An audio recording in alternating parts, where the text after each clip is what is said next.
야, 팟캐스트 잉글씨. 네, 또 돌아왔습니다. 오래간만에 거의 뭐 한 달 만에, 방송, 녹화한 것 같은데. 아, 한 달, 매일, 요일 코너를 바꿔가면서 매일 방송을 하겠다고 해놓고서는 이 한 달에 한 번씩은, 하는 건 너무 이거, 어?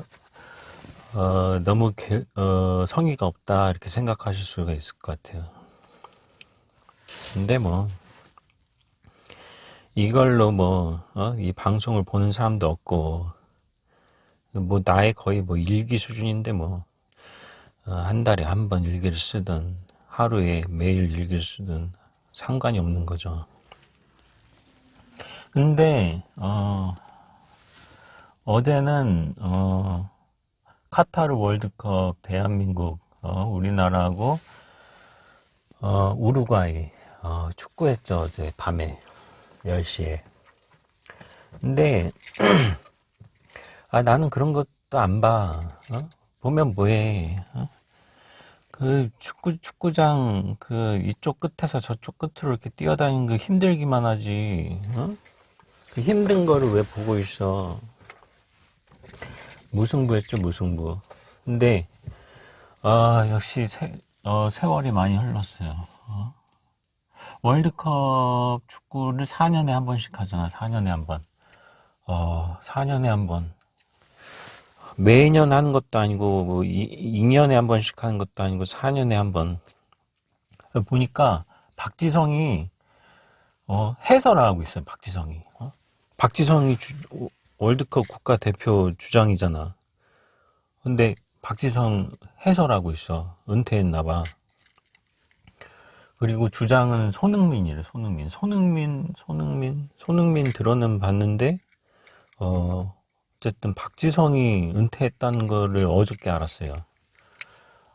해설하고 있어. 안정환은 예전에 은퇴했고, 안정환도 해설하고 있고, 박지성도 해설하고 있어.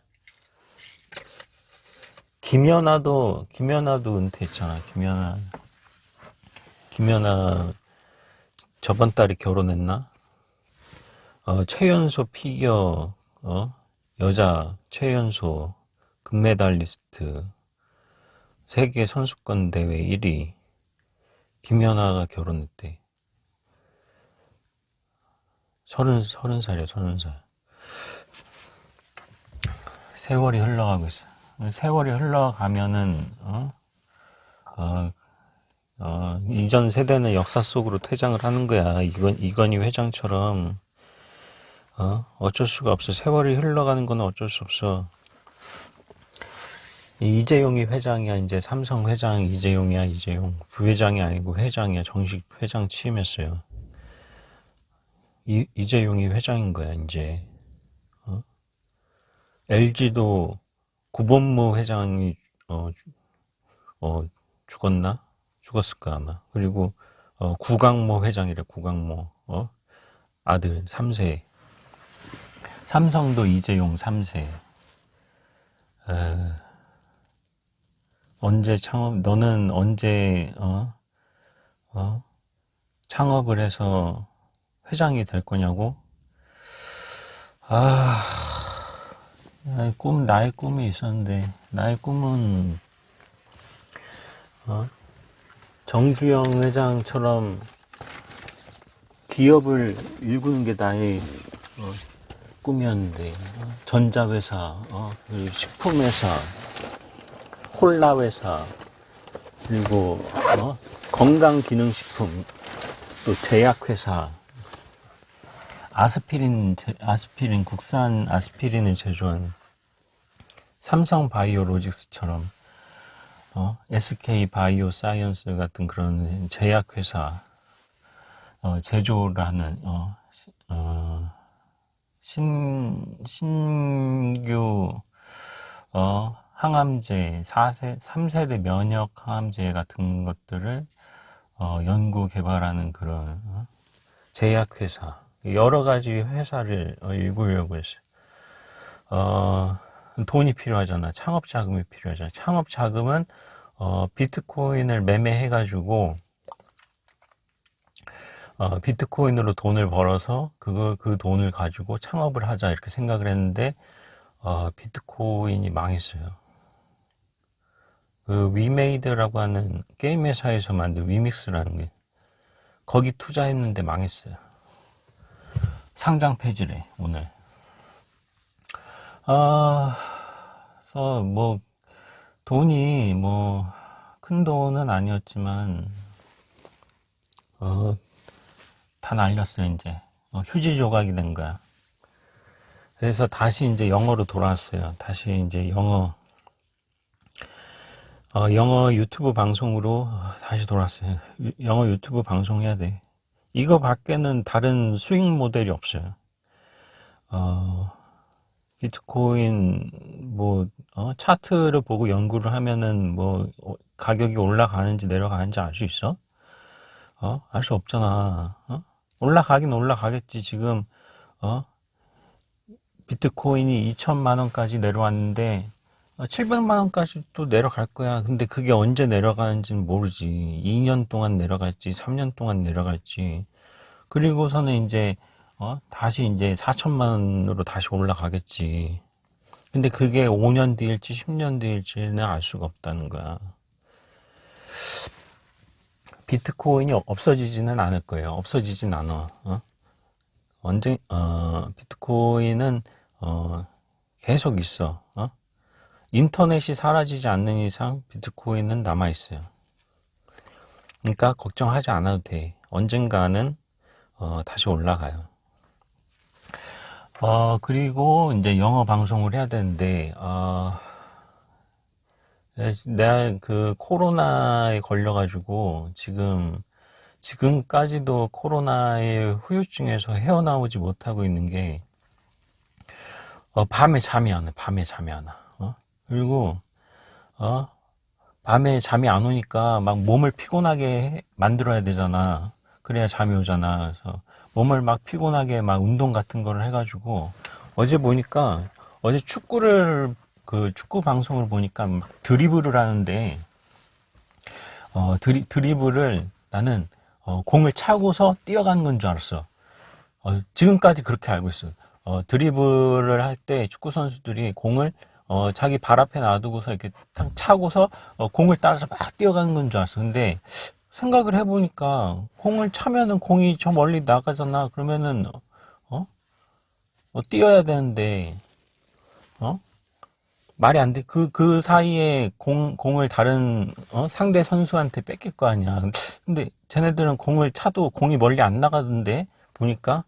그래서 이상한데? 라고 생각을 하다가 드리블 잘하는 법 동영상을 유튜브에서 검색을 해봤어요. 그러니까 보니까 발을 공을 앞에다 놔두고 발을 번갈아 가면서 발바닥을 한쪽 발바닥을 공 위에다 올려놓고 또 다른 발을 계속 번갈아 가면서 이렇게 올라갔다 내렸다 하더라고. 그래서 보니까 발바닥으로 공을 굴리던데 드리블을. 나는 지금까지 축구에서 드리블을 한다 그러면 발로 차고서 공을 따라서 뛰어가는 건 줄 알았어요. 근데 공을 굴리더라고. 굴려. 그게 맞는 거죠. 공이 굴러가는 거야. 드리블은 공을 차는 게 아니고 공을 굴리는 거야.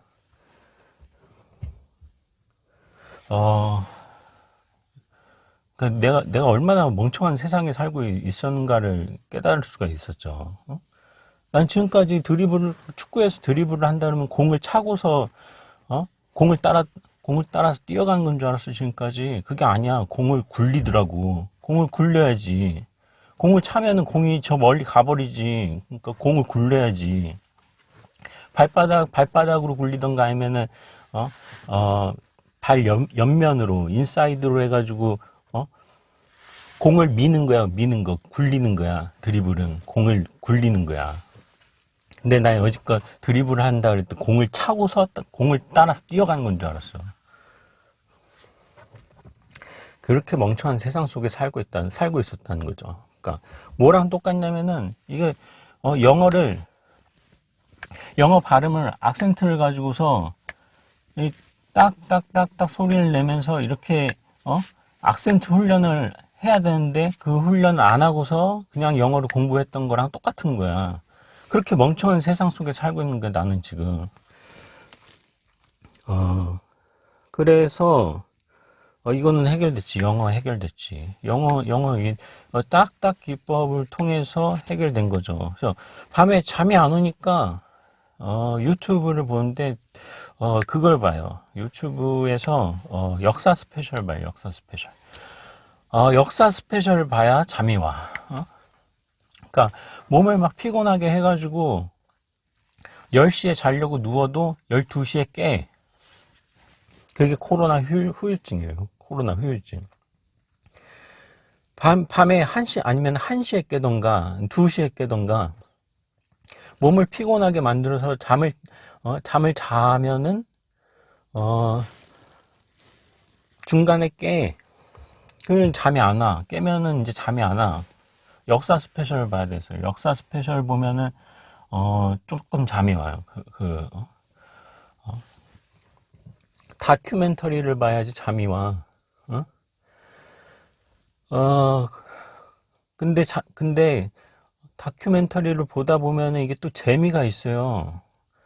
역사 스페셜 같은 이런 재미없는 역사 다큐도 잠이 안 올 때는 이게 또 막 빠져든다? 역사의 비밀 같은 거, 우리가 학교 다닐 때 잘못 배웠던 역사, 그런 거를, 새로 알게 되는 그게, 마치 영어를 잘못 배웠는데, 제대로 된 영어를 배웠을 때의 어떤 그런, 충격 비슷한 게, 역사를 잘못 배웠기 때문에 역사도, 잘못 배운 역사를 이렇게 그것이 잘못 배운 역사였구나라는 것을 딱 깨달을 때 어떤 그런 충격. 그래서 밤을 새는 거예요. 역사 스페셜 보면서. 근데 그러면은 역사를 공부할까?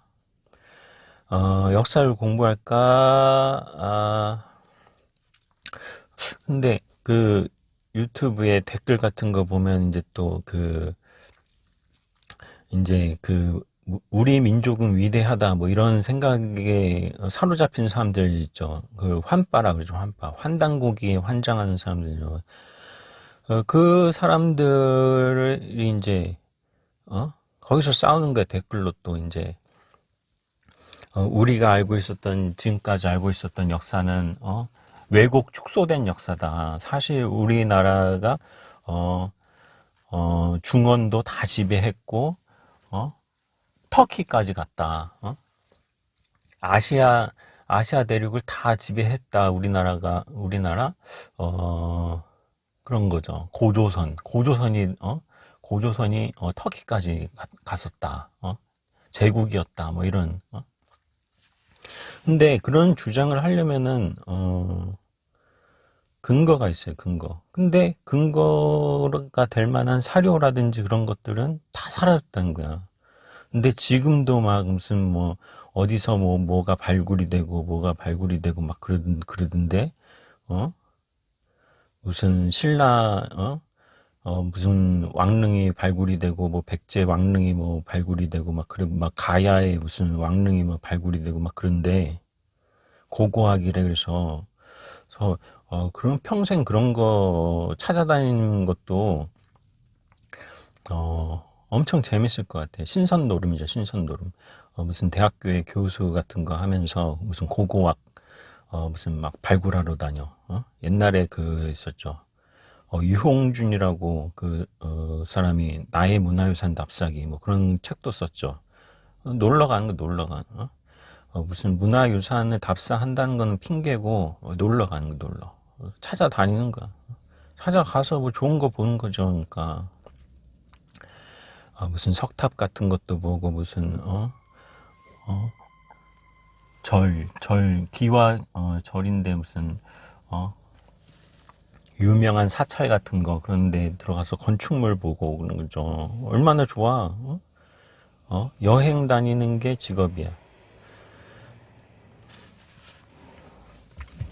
근데 보면은 일본의 그런 일본의 유명한 게 오사카 성이라고 있죠. 오사카 성. 그게 다 백제에서 건너간 거예요. 백제의 기술들이 건너가서 그런 일본의 건축물들을 만들었다는 거죠. 전해준 거래, 전해준 거. 그러면은 백제에도 그런 게 있어야 되잖아. 그럼 백제에도 그런 건축물들이 있는 거죠. 백제 도공들이 일본으로 건너가고 또 일본의 야마토웨래, 야마토웨.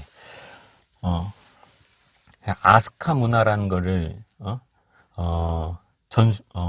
일어나게 해준 거죠. 백제 사람들이 다 건너간 거래, 일본으로. 그 증거들이 다 있어. 지명이 백제성, 백제강, 뭐 백제사례. 맞잖아. 그런 식의 근거가 있어야 되니까. 뭔가 어떤 우리 민족이 위대하다라고 주장을 하려면은 그에 걸맞는 어떤 근거들이 있어야 돼. 그래서 그런 것들은 충분히 납득이 돼요. 백제에서 건너간 거야. 일본의 유명한 건축물들, 건축 기술들 다 백제에서. 광개토 대왕릉 있죠. 광개토 대왕. 찾아봤어요. 광개토 대왕 비문이 있죠. 광개토 대왕의 비문이 있어. 나무 위키에 보면은 광개토 대왕 비문을 다 해석을 한 거로 올려놨어요. 잘 안 보이는데?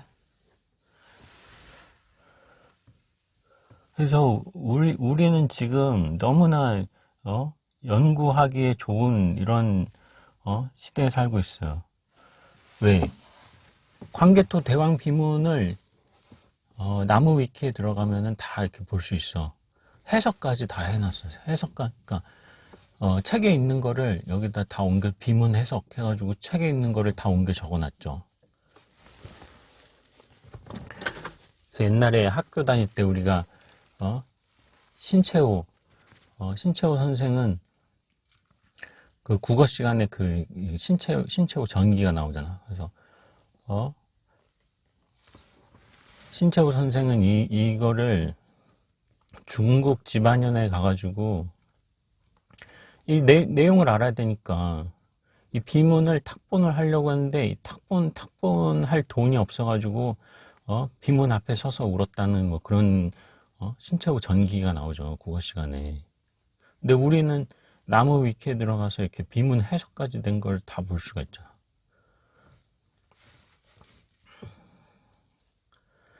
근데 보면은 이 삼국사기에는 분명히 392년 5월에 고국 양왕이 죽고 광개토 대왕은 392년에 즉위했다. 광개토 대왕비는 광개토 대왕의 아들인 장수왕이 광개토 대왕을 기리기 위해서 만든 거잖아. 400년대에 만들어진 거잖아. 그러면은 이 비문을 보면은 그 당시 사람들은 문자가 이 한자잖아. 한자로 쓰여져 있잖아. 그러니까 그 당시 사람들은 역사를 어떻게 기록했는지 보려면 이 광개토 대왕 비문을 봐야 되는데 보면은 한자로 써져 있어. 근데 한자는 중국 사람들이 만든 거잖아. 중국 한나라가 중국 문화의 기원이야. 왜 한나라보다 앞선 이 한자라는 게 최초로 발견된 게 은나라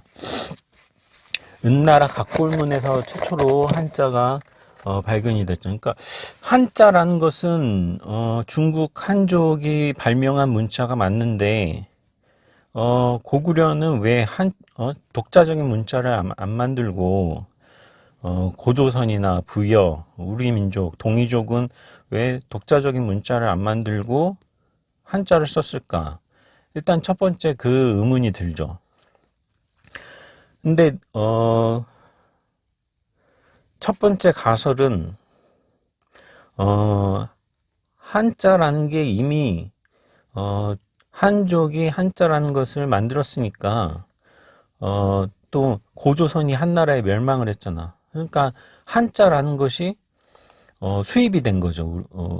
한반도 고조선 또 만주 지역 이 동아시아 지역에 한자 문화권이 형성되니까 우리가 영어를 국제 표준으로 쓰고 알파벳을 국제 표준으로 쓰는 것처럼 그 당시에 이 동아시아에도 한자라는 것이 공통된 보편적인 글로벌 스탠다드로 한자라는 것이 쓰였다라는 게 첫 번째 가설이고, 근데 거의 맞는 말이죠.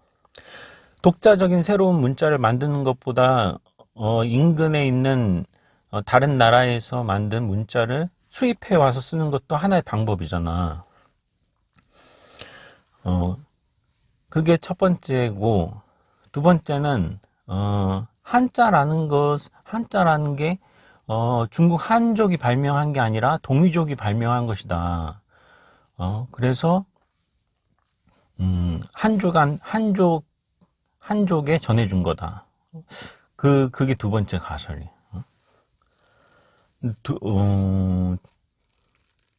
동이족이 한자를 발명해서, 그러니까 은나라 사람들 각골문에 거북이 등껍질에 한자가 써져 있었다 그랬잖아. 그 사람들 일부가 동이족이었을 가능성이 있다 거죠. 은나라 사람들이 동이족이었을 수도 있다. 그건 근데 어쨌든 첫 번째가 됐든 두 번째가 됐든지 간에 고구려, 백제, 신라도 다 한자를 문자로서 한자를 사용했다. 그러면은 이제 광개토 대왕 비문에 한자가 어떻게 쓰여져 있는가 봐야 되죠. 근데 이렇게 쓰여져 있어. 신묘년 기사, 이게 뭐 임나일본부 어쩌고저쩌고 해서 그 논쟁이 되는 그 구문인데 백잔신라 자 백잔이 백제죠. 백제 신라, 백제 신라 이위 신민 신라 파백제죠. 깨트릴 파자잖아. 파백제 보면은 파백제 동사를 먼저 쓰고 백제를 깨트렸다는 거잖아. 파백잔 동사를 먼저 쓰고 목적어가 뒤에 오는 거죠. 근데 우리나라 말은 목적어가 앞에 오고 동사, 형용사, 서술어로 문장이 끝나잖아. 근데 한자를 적을 때 백제를 깨트리고 신라 백제를 깨트렸다는 게 이위 신민 신민으로 삼았다. 위자가 삼을 위자다. 보면은 동사를 쓰고 목적어를 뒤에 썼어. 이상하다는 건 이상하다. 한자를 문자로 쓰는데 동사가 먼저 나오고 그 다음에 목적어가 뒤에 나온다. 앞에는 주어가 나온다. 왜 이렇게 썼을까? 우리 말은 목적어가 나오고 동사, 형용사, 서술어가 나오는데 왜 이렇게 썼을까? 중국의 영향을 받아서 중국은 동사, 목적어 이렇게 돼 있거든요. 그래서 중국의 사대주의를 하기 위해서 이렇게 썼을까? 중국 사람들을 보고서 좋아하라고 이렇게 중국식 어순으로 썼을까라고 생각이 들 수도 있지만 그건 아니죠. 왜? 이 광개토 대왕의 업적을 기리기 위해서 쓴 비문인데 중국 사람 그러면은 광개토 대왕 고구려가 위대하다라는 걸 알리기 위해서 쓴 고구려 비문인데 중국 사람이 좋아하라고 중국의 사대주의 하려고 쓴 건 아니잖아. 그러니까 이렇게 쓴 이유는 문자를 적을 때 경제성 원칙 때문에 이렇게 적은 거예요. 예.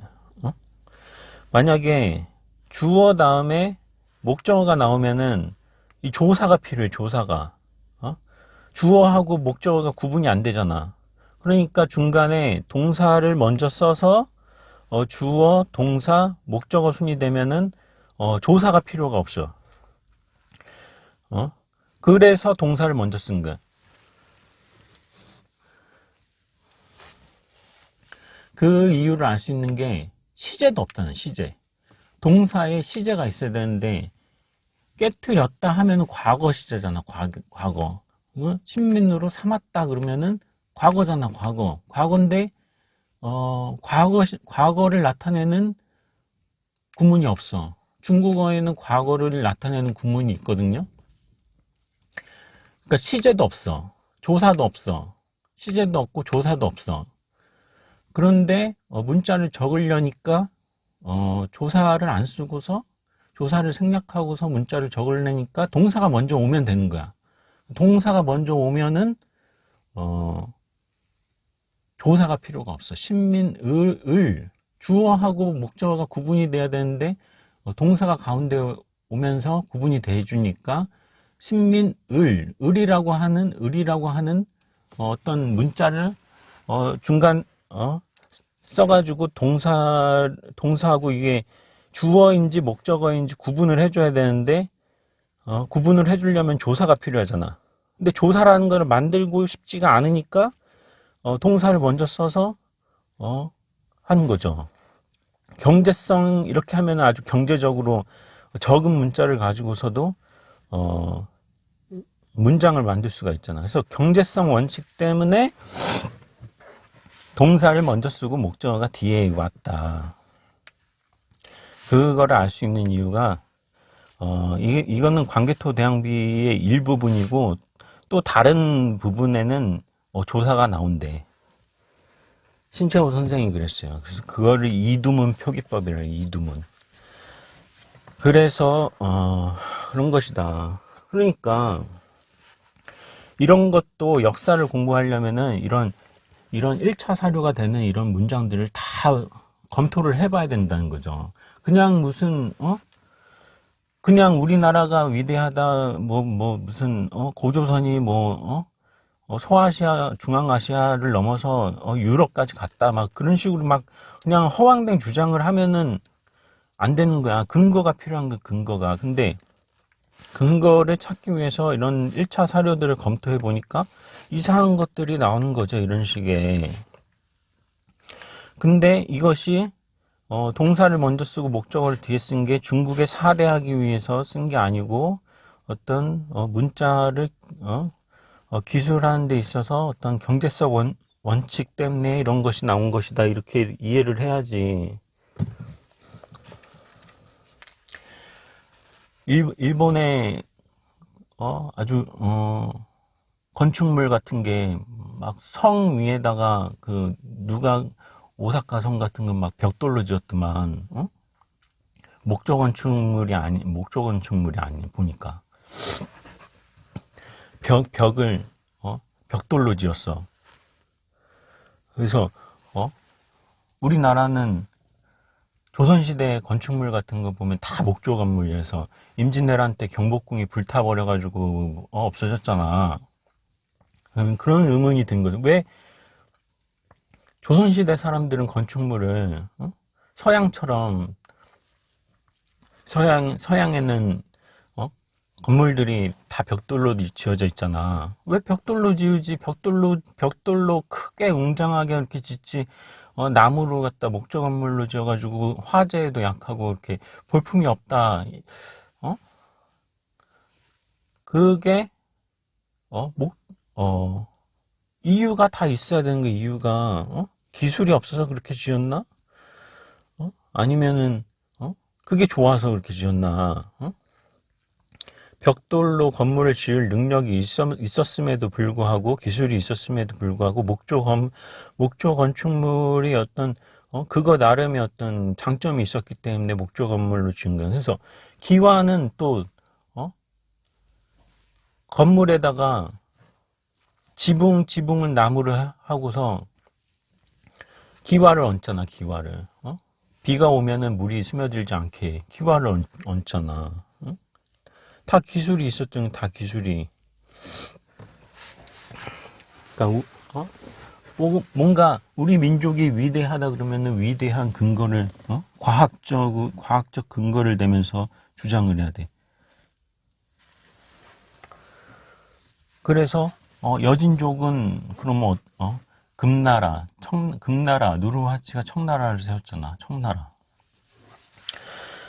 그러니까 여진족 우리 민족하고 가까워. 그 여진족 만주어를 몰라. 만주어도 알아야 돼.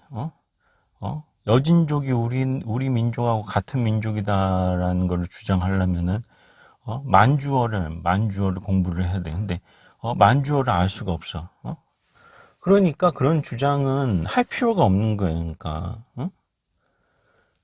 만약에 청나라가 중국의 한족에 흡수되지 않고 지금도 만주어가 남아 있다라고 하면은 만주어를 공부를 해서 우리나라 어순이 목적어가 나오고 서술어가 나온다. 알타이 어족이다. 그러면 만주어도 알타이 어족이다. 그러면은 여진족하고 우리나라 민족하고 굉장히 가깝다. 일본을 보면 아시죠? 일본어 보면은 목적어 다음에 서술어가 나와. 서술어로 끝나잖아. 그렇지만 중국어라든지 영어는 동사 목적어순이다. 동사 목적어순. 내가 그래서 독일어도 공부했어. 독일어 어떻게 되는? 독일어도 똑같아. 독일어도 영어처럼 악센트가 있어요. 그래서 구텐 모르겐이 구텐 모르겐 굿모닝이죠. 굿모닝 구텐 모르겐. 근데 독일어도 영어처럼 악센트가 들어가야 돼. 악센트가 없이 그냥 구텐 모르겐 그러면은 그거는 독일어가 아니야. 구텐 모르겐 이렇게 돼야 돼. 구텐 모르겐. 그래서 영어하고 독일어는 거의 비슷한 왜? 영어에도 악센트가 있고 독일어에도 악센트가 있잖아. 그리고 어순이 똑같잖아. 동사 목적어잖아. 동사 목적어. 주어 동사 목적어잖아. 독일어도 주어 동사 목적어란 말이야. 그리고 악센트가 있어요. 악센트가. 그리고 민족적으로 봐도 게르만족, 독일이 게르만족이고 영국이 앵글로 섹슨족이잖아. 근데 게르만이 이동하면서 앵글로 섹슨족도 영국도 이동을 한 거잖아. 그러니까 같을 수밖에 없지. 같은 뿌리에서 갈라져 나온 거지. 근데 중국 한족하고 동이족은 뿌리가 다르다니까. 한족은 남반계야, 남반계. 중국 한족은 베트남, 거기 인도 차이나 반도 그쪽에서 온 애들이야. 해안가를 그러면은 해안가를 통해서 이렇게 온 거야. 그래서 일부는 또 일본으로 건너갔고 일부는 또 한반도로 들어왔었는데 한반도는 주류가 북반계야, 북반계. 언어를 보면 알 수가 있어요. 그래서 역사를 공부할 때는 반드시 언어와 함께 공부를 해야 되고 어떤 주장을 하려면 과학적 근거가 필요해요. 떠들다 보니까 두서없이 떠들게 됐는데 오늘 여기까지 하고 그래서 밤에 잠이 안 올 때는 역사 스페셜을 본다. 그리고 비트코인은 망했다. 그러면 앞으로 어떻게 살아야 되냐? 모르겠어요. 오늘 여기까지 하고 또 다음 시간에 이어서 하도록 하겠습니다.